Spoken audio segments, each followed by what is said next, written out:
One day, a girl on her birthday, she got a charming present, with which she became friends as time went.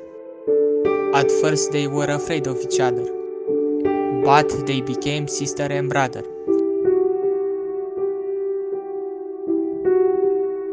They liked drawing and loved trees. They planted these. They were like brother and sister. She made him a tattoo with Mister. They were playing in the garden one day, and the ball ran away. Someone missed a throw. She followed it, but didn't know how short is life and how it could end from a careless driver from the neighborhood. The lights blinded her view. What could she do? It's a dream, it can be true. He saw her and desperately tried. He pushed her on the other side,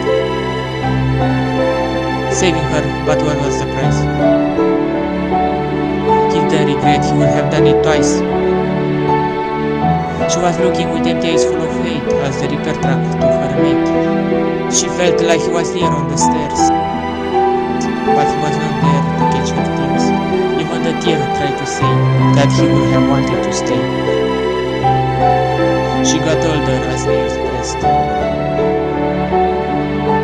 On every birthday for him back she asked.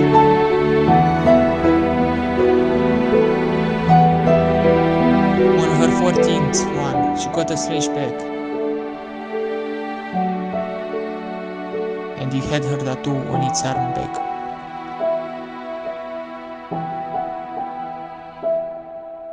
How beautiful is that?